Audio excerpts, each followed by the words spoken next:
Good morning student. Class 9th science पढ़ेंगे आज हम।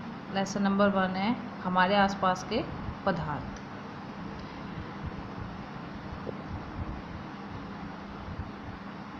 मतलब आपने देखा होगा कि चारों ओर जो नज़र दौड़ने पर हमें विभिन्न प्रकार की वस्तुएं जो नज़र आती हैं और जिनका आकार और आकृति और बनावट अलग अलग होती हैं।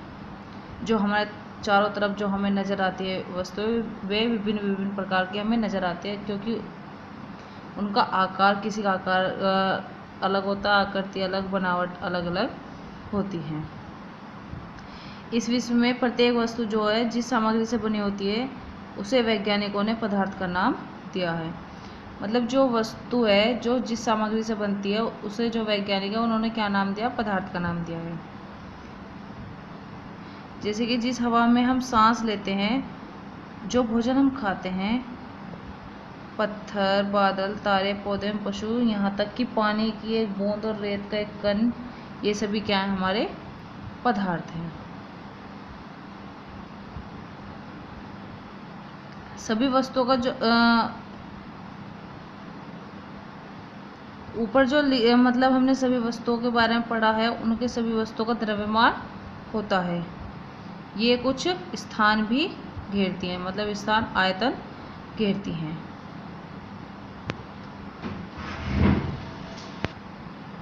फिर हमारे भारत के प्राचीन दार्शनिकों ने पदार्थ को 5 मूल तत्वों में वर्गीकृत किया है। मतलब जो भारत के प्राचीन दार्शनिक हैं उन्होंने पदार्थ को कितने 5 मूल तत्वों में वर्गीकृत किया है, जिसे क्या कहते हैं? पंच तत्व। जिसे क्या कहा गया? पंच तत्व। ये पंच तत्व हैं वायु, पृथ्वी, अग्नि, जल और आकाश। इन मतलब ये 5 तत्व हैं, पंच तत्व जिन्हें कहते हैं। इन्हीं पंच तत्वों से ये सभी वस्तुएं बनी हैं। मतलब कि ये जो वस्तुएं बनी है ये सभी इन पंच तत्वों से बनी है, चाहे वो सजीव हो या फिर निर्जीव हो। उस समय के यूनानी दार्शनिकों ने भी पदार्थ को इसी प्रकार वर्गीकृत किया है। उस समय के जो यूनानी दार्शनिक थे उन्होंने भी पदार्थ को इसी प्रकार वर्गीकृत किया है। आधुनिक वैज्ञानिकों ने पदार्थ को भौतिक गुणधर्म एवं रासायनिक प्रकृति के आधार पर 2 प्रकार से वर्गीकृत किया गया है। आधुनिक जो वैज्ञानिक थे उन्होंने पदार्थ को भौतिक गुणधर्म एवं रासायनिक प्रकृति के आधार पर 2 प्रकार से वर्गीकृत। जैसे कि पहला है पदार्थ का भौतिक स्वरूप, कि पदार्थ कणों से मिलकर बनता है। पदार्थ कणों से मिलकर बनता है।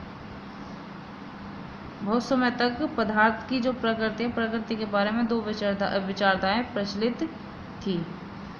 पदार्थ की प्रकृति के बारे में 2 विचारधाराएं हमारी जो है वो प्रचलित थी। कौन कौन सी?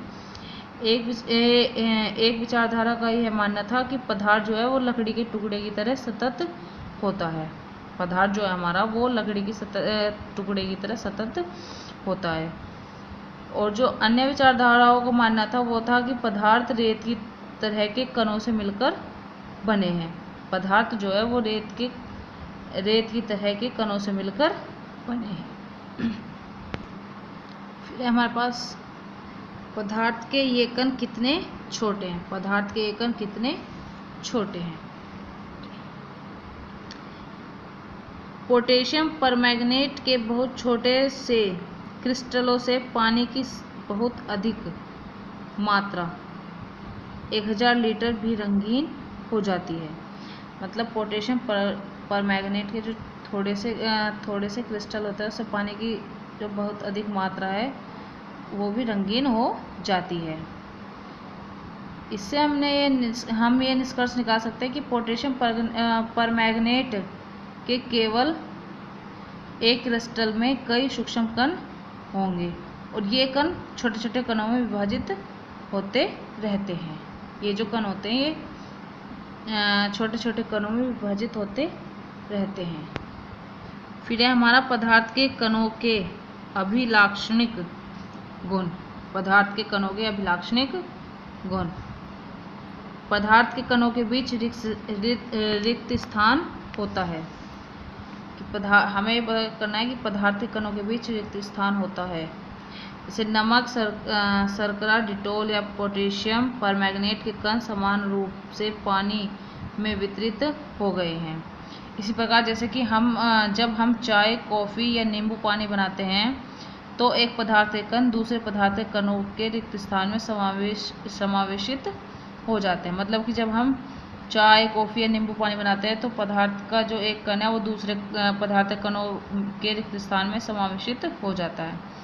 तो ये दर्शाता है कि पदार्थ के जो कणों के बीच पर्याप्त रिक्त स्थान होता है, कि पदार्थ के कणों के बीच पर्याप्त रिक्त स्थान होता है। फिर है हमारा पदार्थ के कण निरंतर गतिशील होते हैं। पदार्थ के कण निरंतर गतिशील होते हैं। पदार्थ के कण जो हैं वो निरंतर गतिशील होते हैं, अर्थात मतलब उनमें गतिज ऊर्जा होती है। जो पदार्थ के कण है वो हमारे निरंतर गतिशील होते हैं, उनमें गतिज ऊर्जा होती है। और ताप बढ़ने से कणों की गति तेज हो जाती है। जब तापमान बढ़ता है मतलब तापमान बढ़ने से कणों की जो गति है वो तेज हो जाती है। इसलिए हम कह सकते हैं कि तापमान बढ़ने से कणों की गतिज ऊर्जा भी बढ़ जाती है। जैसे जैसे हमारा तापमान बढ़ेगा वैसे ही कणों की गतिज ऊर्जा भी बढ़ जाती है। फिर है पदार्थ के कण अपने आप ही एक दूसरे के साथ अंततः मिश्रित हो जाते हैं। पदार्थ के जो कण हैं वो अपने आप ही एक दूसरे के साथ क्या हो जाते हैं, अंततः मिश्रित हो जाते हैं। ऐसा कणों के रिक्त स्थान में समावेश के कारण होता है। ऐसा कणों के जो रिक्त स्थान होता है उसके समावेश के कारण होता है।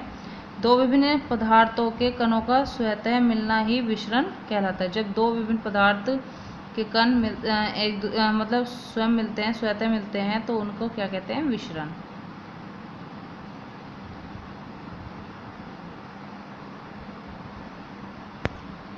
फिर है पदार्थ के कण एक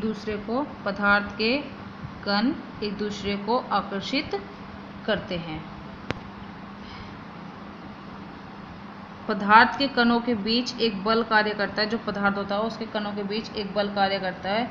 यह बल जो है कणों को एक साथ रखता है। इस आकर्षण बल का सामर्थ्य प्रत्येक पदार्थ में अलग अलग होता है। ये जो इस आकर्षण बल का जो सामर्थ्य है वो प्रत्येक पदार्थ में अलग अलग होता है। फिर आता है हमारा पदार्थ की अवस्थाएं। पदार्थ जो है वो अपने तीन रूप में होता है। कौन कौन से पदार्थ जो है वो तीन रूप में होता है? कौन कौन से? ठोस, द्रव और गैस। पदार्थ की ये अवस्थाएं उसके कणों की विभिन्न विशेषताओं के कारण होती है। पदार्थ की जो ये अवस्थाएं हैं ये उसके कणों के विभिन्न विशेषताओं के कारण होती हैं। अब हम क्या करेंगे, हम जो ना पदार्थ की तीनों अवस्थाओं के गुणों को विस्तार में अध्ययन करेंगे। पहले जैसे कि ठोस अवस्था के बारे में पढ़ेंगे हम।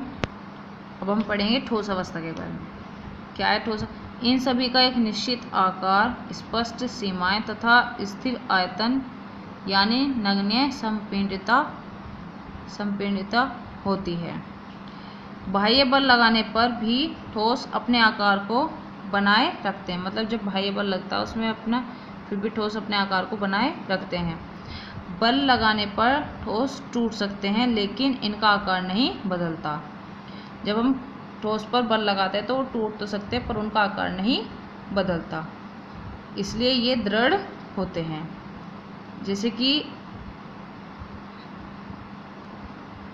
ये हमारा एक है उदाहरण ले लो, जैसे कि रबड़ बैंड को क्या माना जाएगा या खींचकर उसका आकार बदला जा सकता है, क्या ये ठोस है?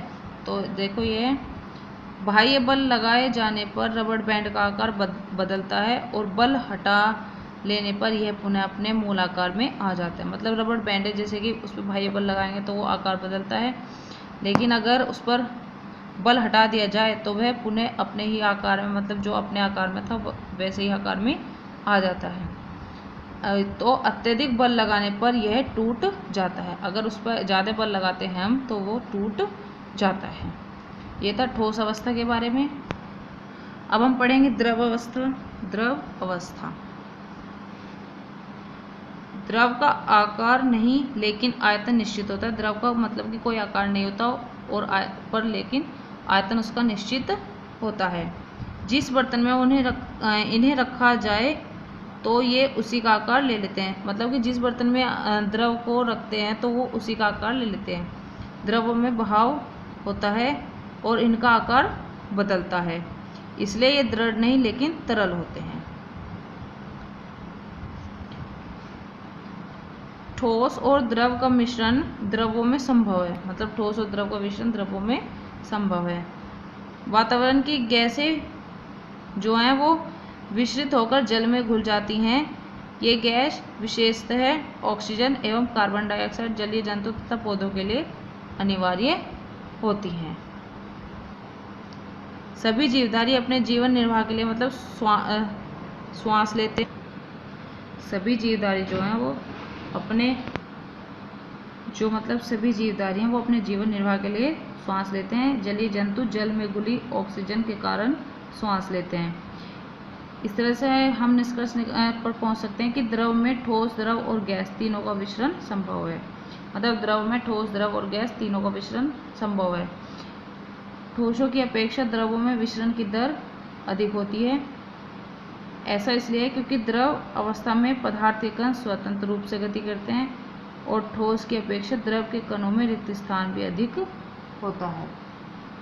मतलब कि जो द्रव है, द्रव की अवस्था में पदार्थ के जो कण है वो स्वतंत्र रूप से गति करते हैं और ठोस की अपेक्षा द्रव के कणों में रिक्त स्थान भी अधिक होता है। ये थी हमारी ठोस अवस्था, ये थी हमारी द्रव्य अवस्था। फिर है हमारी गैसीय अवस्था।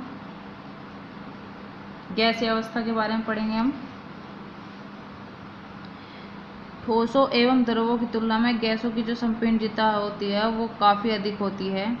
जैसे कि हमारे घरों में खाना बनाने में उपयोग की जाने वाली खाना बनाने के लिए उपयोग की जाने वाली द्रव्यकृत पेट्रोलियम गैस या अस्पतालों में दिए जाने वाले ऑक्सीजन सिलेंडर में संपीड़ित गैस होती है। आजकल मतलब कि वाहनों में भी ईंधन के रूप में संपीड़ित प्राकृतिक गैस सीएनजी का उपयोग किया जाता है और संपीड़ितता काफ़ी अधिक होने के कारण गैस के जो अत्यधिक आयतन को एक कम आयतन वाले सिलेंडर में संपीड़ित किया जा सकता है और आसानी से एक स्थान से दूसरे स्थान तक भेजा जा सकता है।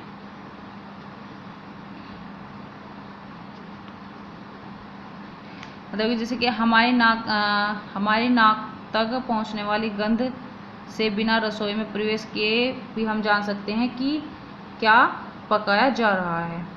यह गंध हम तक कैसे पहुंचती है? मतलब खाने की गंध के कारण वायु में खाने की जो गंध के कण हैं वो वायु में मिल जाते हैं और रसोई से फैलकर हम तक पहुंच जाते हैं और इस गंध के कारण गंध के कण और दूर भी जा सकते हैं और पके हुए गर्म खाने की महक हमारे पास तक कुछ ही क्षणों में पहुंच जाती है। इसकी तुलना ठोस एवं द्रवों के मिश्रण से करें। कणों की तेज गति और अत्यधिक रिक्त स्थान के कारण गैसों का अन्य गैसों में मिश्रण बहुत तीव्रता से होता है। और जो गैसीय अवस्था में कणों की गति होती है वो अनियमित और अत्यधिक तीव्र होती है। इस अनियमित गति के कारण जो ये कण हैं आपस में एवं बर्तन की दीवारों से टकराते हैं और बर्तन की दीवार पर गैस कणों द्वारा प्रति इकाई क्षेत्र पर लगे बल के कारण गैस का दबाव बनता है। ठीक है भाई, ये था हमने पदार्थ की अवस्थाओं के बारे में पढ़ा है। ठोस अवस्था, द्रव अवस्था, गैसीय अवस्था, यहाँ तक था। इससे आगे मैं आपको कल पढ़ाऊंगी। Thank you.